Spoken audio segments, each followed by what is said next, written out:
I wish you were more available to me, to be honest, man. Like, I really love your mind, and I don't know. I think you're a really good voice of reason in this season. So anyway, I'm glad we're getting to chat.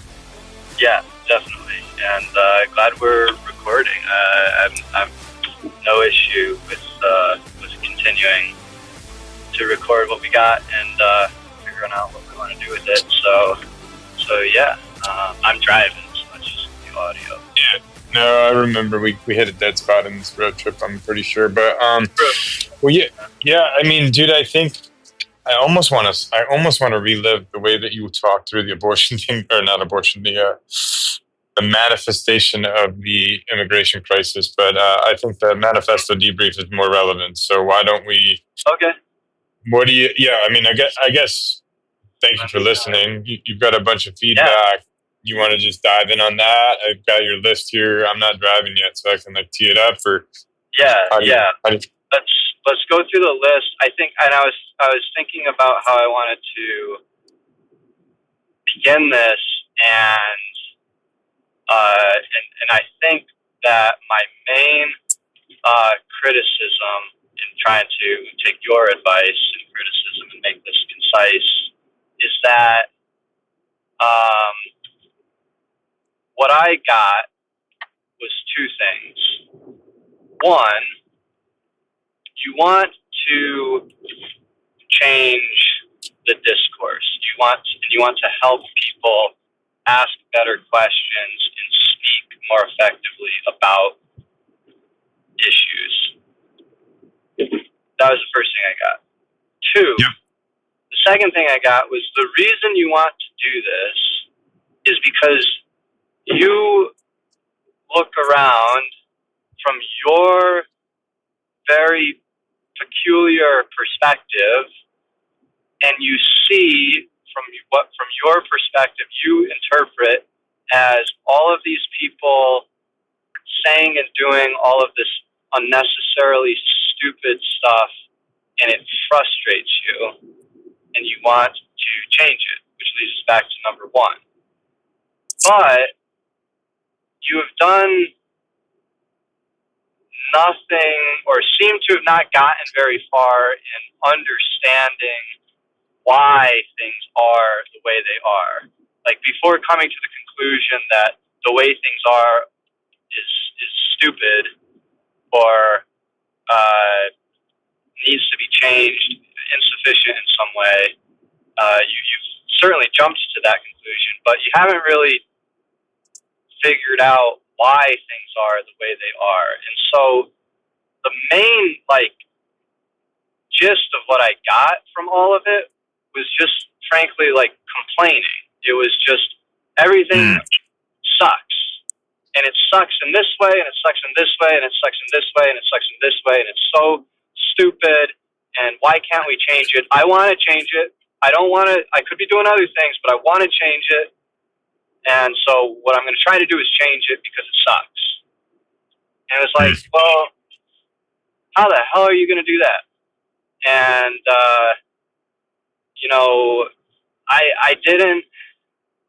you didn't convince me that you knew enough about what was going on in the world that gave you some particular insight into how things got so bad. And now you're going to be the one, through your unique insight, you're going to be the one to have the clarity and insight to drag us all out of it, or at least some of us out of it, because of your insightful questions that are going to really show us the error of our ways and guide us to some higher form of discourse. That's I think where you want to go, but I didn't get that. Say that last bit again. You said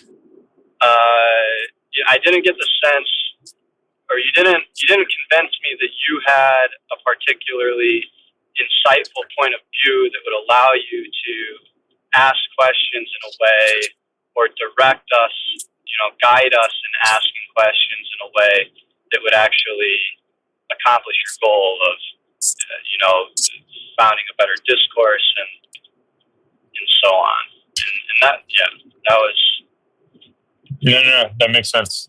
I think the interesting part about this is like, so interesting how easy it is to miscommunicate. Like both myself and like this other buddy of mine. We're just gonna. I don't think he'd want his name online, but we'll call him. We'll call him Michael. He's like you come off like an egotistical asshole that's trying to make money. But I think what he probably is keying on and doesn't even know is what you're saying. Is like, hey, I'm not compelled by that.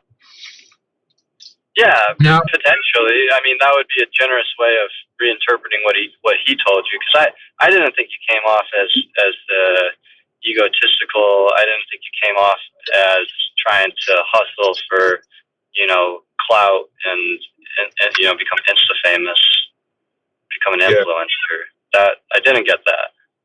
Yeah, no, I mean, I think I'd be giving him way too much. Like you said, it'd be a generous way to interpret it. But yeah. So I guess let's go line by line on your stuff because I think they're really good. But before we do that, I think I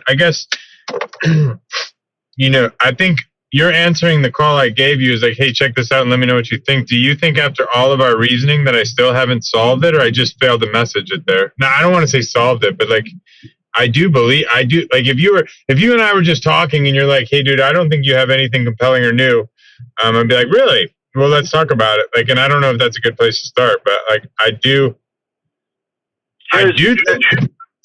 think we've answered some of it, those questions, if not the majority of them. I do agree with you that I didn't present that very good. I would agree with that. If I were you, and this is just me, and I was thinking about this today. If I were you and I reached this point in my life where I have the resources to devote to this thing that I'm passionate about, and I'm gonna do it. I've made up my mind, nothing's stopping me. And we're now like trying to figure out, okay, I've had this idea, but like what exactly is this thing that I'm now gonna go and do? And if I was you, I think what I see in you in having to offer the masses, the mob, just the podcast audience in general is, one, you're very inquisitive. Two, you're a great conversation host, conversationalist, very easy to talk to, and you're embarking on or have already embarked on this quest to learn more about all of these things. I think one thing, just an idea, one way you could spend this or pitch this is like you're just kind of documenting your quest as you engage with these ideas. And so you're not like the teacher necessarily, you're just inviting your podcast audience along with you as you engage with all of these people that you have the time and resources to engage with, and you're going to record it and put it out there so that other people who maybe wouldn't have had the opportunity to like engage with these ideas either because they got better things to do or they just don't have the time, or they never would have freaking thought to talk to somebody like this, or never in their part of the world would have ever met somebody like this. And now you can bring that, dialogue to them like that. That could be cool. Cause like, I don't know, like you're a lot of the things that you're interested in or worried about, the worry is like the knee-jerk reaction that you're having to the superficial appearance of whatever it is that, the issue is, right? So like immigration is a word, but it sparks this like immigration. That's an issue. We're supposed to care about immigration, right? And you don't like the spectacle of immigration as it is right now. But like, I don't know how much you have to teach anybody about immigration, No, I mean, it's good, man. It's good what you're saying. I mean, I do think at some point though there has to be. Yeah, I mean, everything. We'll go line by line, but I think what you're saying is brilliant, and I think, I mean, honestly, that that actually is the thesis. Is if you would just stop knowing anything and start asking if you could.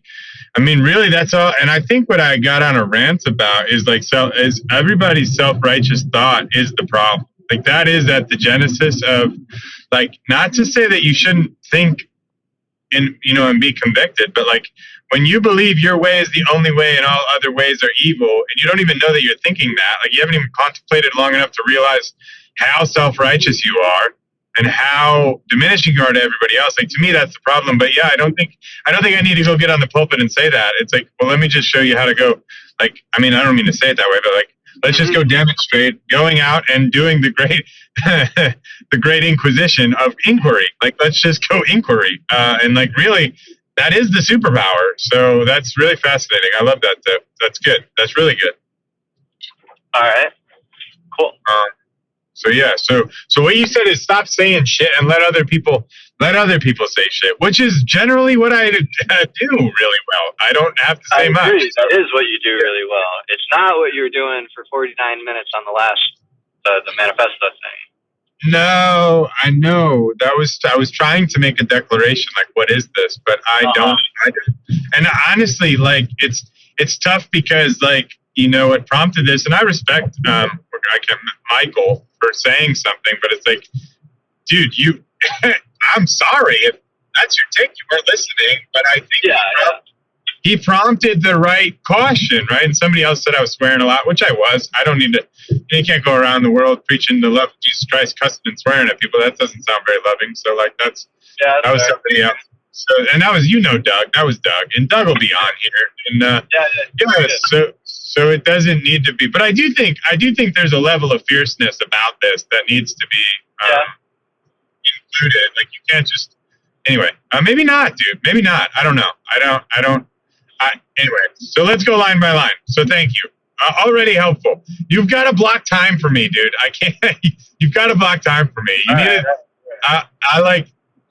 I'll pay you your billable rate. Yeah.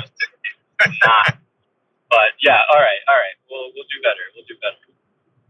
Yeah, but do line by line because, man, I think, and this is, why I don't mind it, Matt, and why I wouldn't take it down is like, I said what I said, and I think like a lot of the imperfections that you've tuned into, I'm like, yeah, and I think it's cool. It's okay I think we got to get in a world, and this is me getting passionate again, but I think it's okay for me to have spoken out of turn a little bit. Like it was just authentically me being, but I'm saying that in a way that, because then I get to go and correct it right here. And that's where I think I'm really frustrated with the other feedback because, he doesn't want his name known. It's like, well, let's talk about it. Like, let's talk about it. Your reaction is, you're an arrogant asshole. He said I sound manic. And then it was passionate. I don't know about manic. Sound confused. Like he used a lot of strong language. And like his summary was, you're chasing fame and fortune. And I'm like, dude, you couldn't have listened to me then. And let's talk about it. But anyway, I think this is good corrective. And I had to take it. I do agree with taking it down because I don't think it's the best version of me based on your feedback. But I'm like, well, dang it, man. I'd like everybody to be able to reference the original text that we're now going to, you know what I mean? It's like, this is me. I do know what you mean. I didn't think about it like that. If you are willing to expose yourself to that level of vulnerability, which would be incredible, if you are, and you're willing to put up something like that, knowing that it's imperfect, and then invite the critic, that would be truly groundbreaking. I don't know anybody else who would have done something like that. Thank you. That would be, you have this imperfect rant where it's you authentically being you, and you're just going to document and show to the world your journey here as you go from that until having people on to critique it and pick it apart and tell you why you're wrong or this or that, and you move on from there, and like the whole product is documented, or the process is documented for everybody else to see.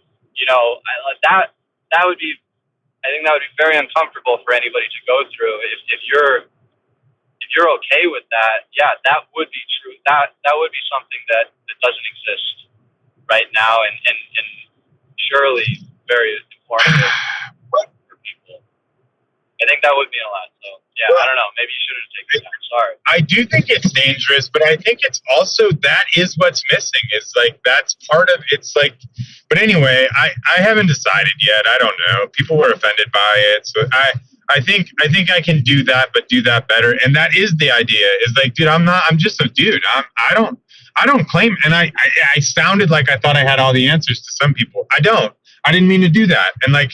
But anyway, yeah, that is, and like, I don't know if I said it in there, but like my thing is, and I'll say this to you, and like, dude, we've gone into this world of don't go to the comments. The strong thing is to don't go to the comments. I'm going to do the opposite. I'm going to go straight to the comments, and particularly the ones that disagree with me, and they're the first ones invited. Like that's the conversation I want to have is like, it's okay that you don't agree with me. Maybe I was wrong, or maybe you misunderstood me. And like, that's the essence. And like, I nuance. It's like, I almost called it instead of better questions is nuance. Like it's in the nuance, like two people anyway. So, we'll see how that bakes out. I think a little bit of the sugar you offered and the salt that I had planned is probably the right recipe. Okay. Yeah.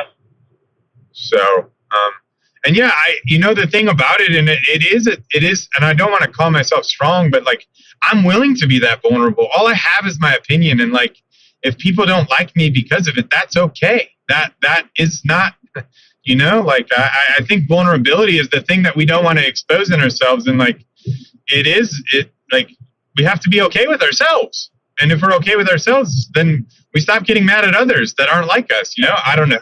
I think there's a level of that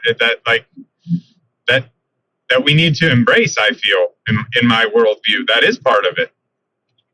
Yeah, I think you're right, and that was not something that I was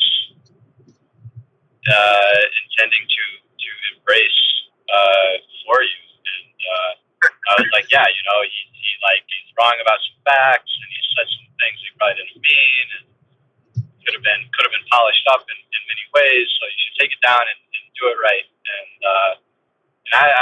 that might not be the right answer. Yeah, you're making me look at this project a whole different way. That's as you have for me, and that's the beauty. That's the beauty. I think that's the beauty. So anyway, we took it down, and I think for now it'll stay down. And I'm going to recut it.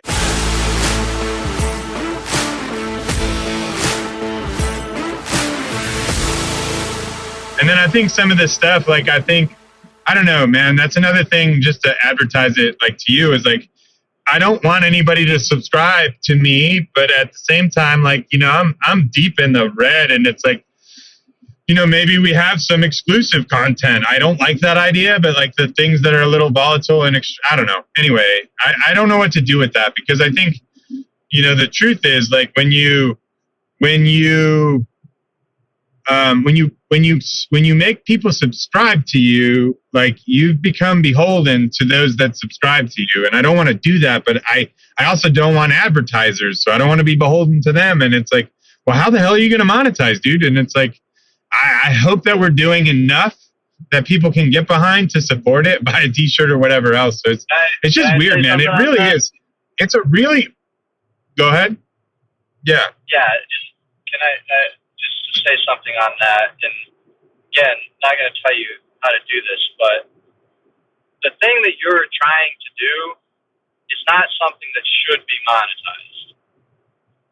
Correct. And I don't know what to do with that in today's, uber capitalist order where everything has to be monetized. Otherwise, it's just not allowed practically, because you can't do it. You don't have time for it. You don't have funds for it. It's just kind of de facto disallowed.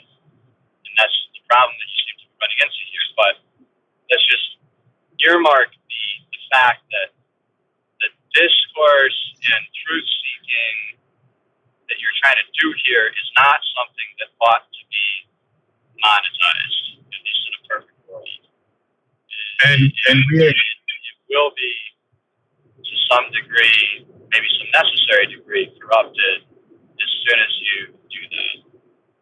So well, actually, why don't we just, because we're only going to get to one topic because you only have so much time. So why don't we address the capitalist state? And I think part of what the Passion was frustrated about is I agree with you. You shouldn't have to monetize this. And I don't know. My goal in this whole thing would be as an intent to do good, right? Like the Big Brother campaign is the first one, is like to do enough good that like we can take 10% as an administrative fee, and then 90% of any capital that comes of this is reappropriated into a charitable and advertise. Like it's, I think the transparency around it is key. But I agree with you. I do agree. This shouldn't be monetized, but then nobody would do it. So then how do you marry those two? And that I mean, maybe, I don't know if you want to go line by line or you want to just pick up on the capitalist critique. It's up to you. We can start on the capitalist critique because we're already there, so I guess we might as well do that. And I mean, you have made a claim there. I'm not sure if it's entirely true. I hope it's not. That if it's not monetized, nobody will do it. And that very well may be true, but if it's true, it's certainly a depressing truth, and it is the sign of our total capitalist order, that capitalism has in fact finally taken over the entire world in every single aspect of every single thing, and there's nothing else to do other than that which benefits the free flow of capital. Hey, we might be there. I don't think we're there. I think that there are still free wills out there, autonomous human spirits that can do things for no fucking reason that makes any coherent sense to the capitalist order. They're just doing it because they want to, even though it is from the standpoint of bottom lines and growth and the rest of the nonsense, makes no sense. So, and I would love to, I really cherish the things in life that are irrational and irrational to what? To which rational order are we subverting? And the one to be subverted, if any, right now is the capitalist order that we all have found ourselves stuck in. And so the things that don't make any sense because they are not profitable, like having a family, getting married, these are bad business decisions, right? But you do it anyways because you want to. It doesn't have to be those things, but spending time doing things that don't make you money, spending time doing things that lose you money, like you want to do it so bad that you're going to lose money over it. That's powerful, right? And that'll shake up the system, and the system will come after you, and you will feel uncomfortable, and it will be very clear to you that you are doing what you are not supposed to do. And that's where you got to dig in and carry on, because that's what needs to be done. It'll be very clear when you go and do something like that.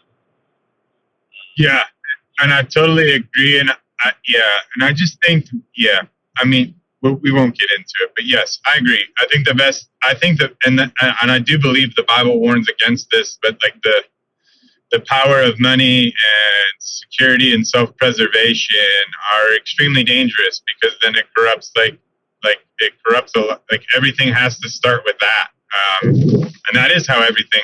I don't want to say everything. Let's not speak in absolutes, but I do think that's where we lose a lot of the good and altruistic things that could otherwise exist. And the wild thing, though, is, well, we'll leave that there. Let's talk. So I made a claim. Let's talk capitalism. And I made a claim that I think you deny.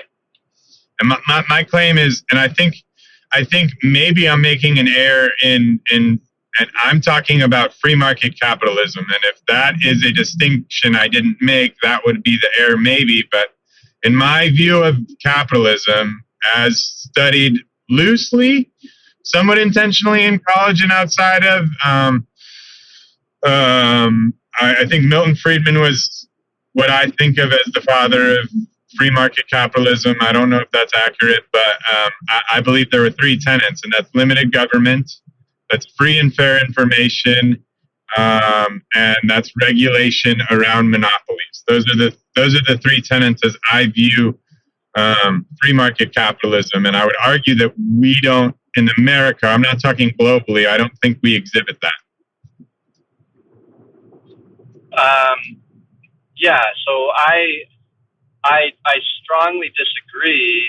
I think well, actually, I agree, but you are unfairly, I think, constraining the picture. You say that in America we don't exhibit that. We don't exhibit free market capitalism, which I think is true to some degree. Certainly, it is not a pure laissez-faire free market capital system. So I agree. But the more important question would be, what is, because we don't live just in the United States of America anymore. We live in the world, and the world is globalized. It has been flattened, and it has been flattened and connected and integrated by capitalism, by free market global capitalism. There is no entity that regulates capitalism over the world. And capitalism, more and more and more and more, is able to freely, without any regulation, spread its tentacles over the world in ways that do what capitalism does. What does capitalism do? Capitalism generates capital. That's what it does. That's what it's for. Who benefits in capitalism? Capital benefits.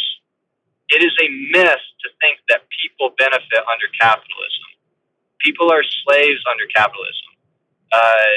Even the top earners who think that they've beat the system and gained a lot by winning in the capitalist system and accumulating capital, they still have sold their souls to the capitalist system such that they just call winning what the system wants them to call winning.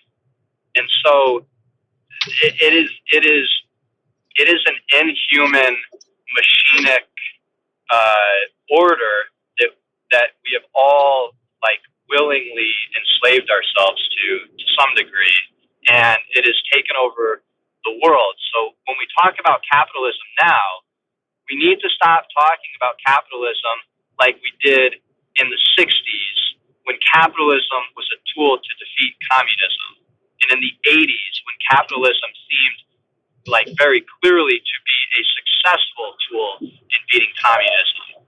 And this Ronald Reagan, Margaret Thatcher type capitalism being a tool to solve a very particular problem, which was winning the Cold War, which worked.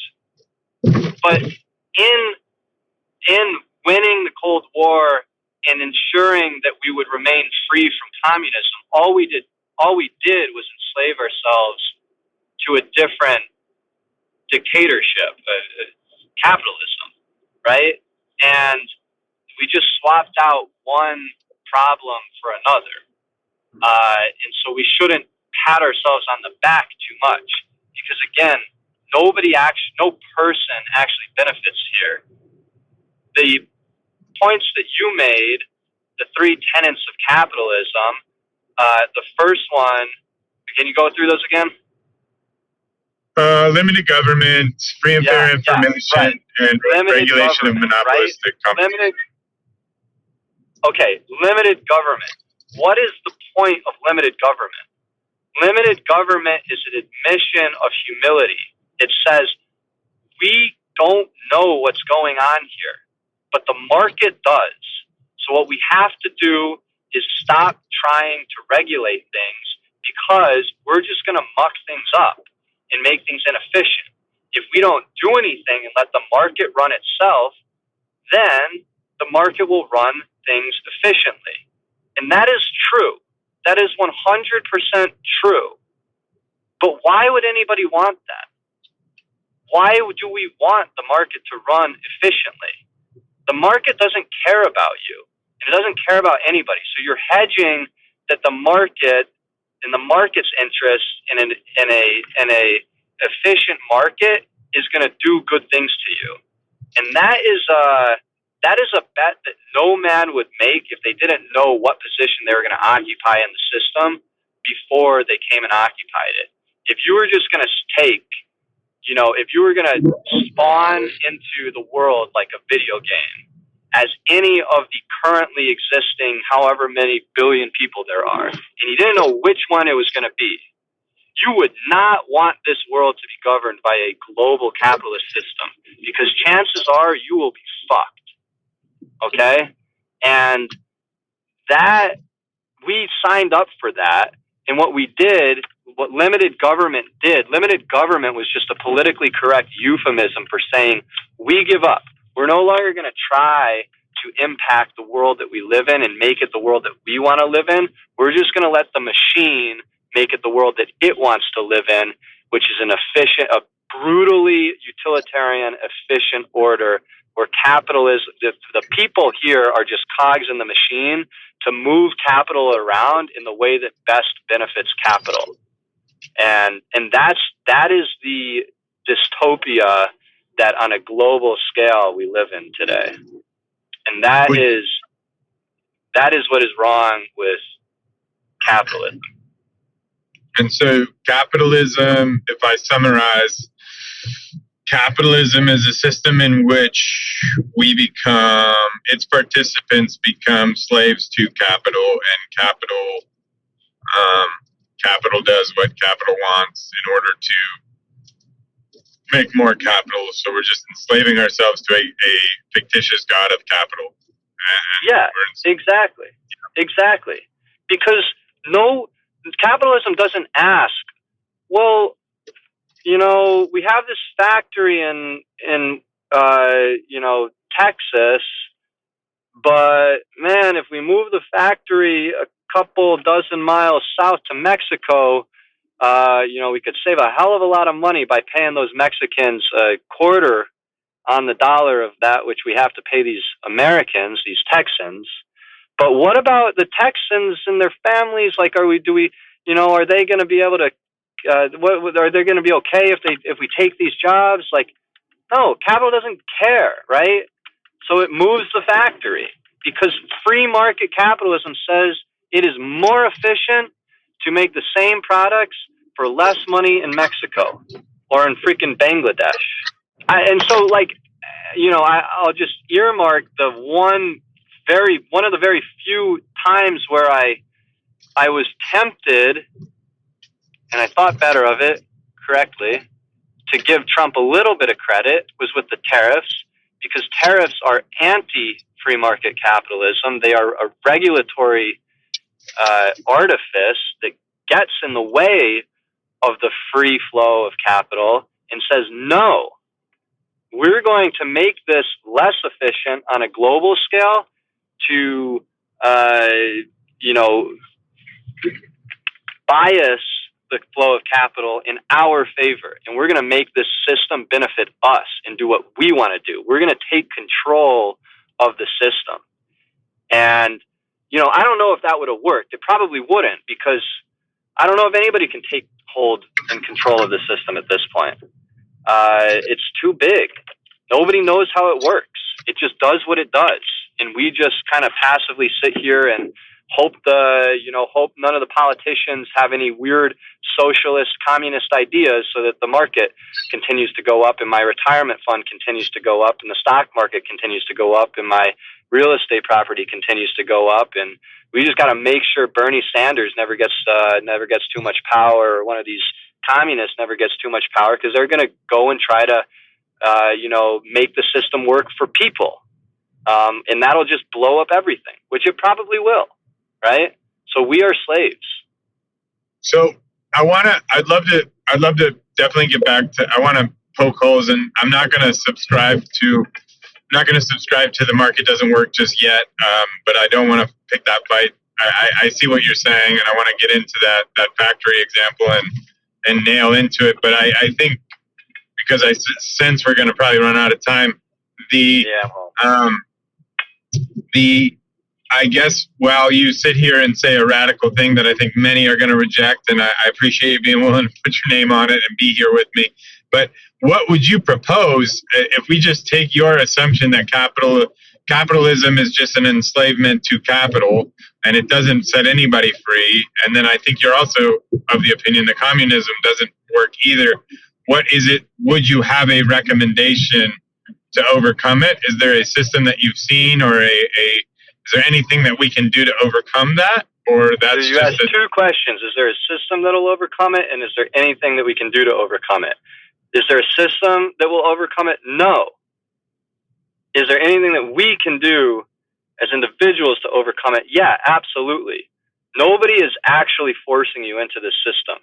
And if you're willing to sacrifice autonomy and freedom for a hell of a lot of discomfort, then you can do that. You can unplug from the system, and it will be way less convenient of a life than you had in the system, because the system wants you in it, right? You're not going to be you wouldn't be able to overnight laundry detergent pods from Amazon anymore. You would have to actually go to a freaking store on a weekend and sacrifice your weekend and go and buy the stuff you need, right? You can unplug. And the degree to which you want to actually unplug from the global capitalist order correlates with, one, inversely or positively with the amount of freedom that you have and how uncomfortable your life is going to be. So if you want to, you absolutely can opt out of this. Nobody is going to force you into it, and you could just refuse to cooperate. And in the example you use, obviously you're protesting the capital of Amazon in favor of the grocery store. Is it not? You're not quite totally unplugging. So, is it more you're talking about the Mennonites and I can't think of the other groups? Is like they're still subjecting themselves to some version of a capitalist. I think we can distinguish between capitalism and markets, right? Markets have always existed, but capitalism didn't always exist. So going and buying things is fine.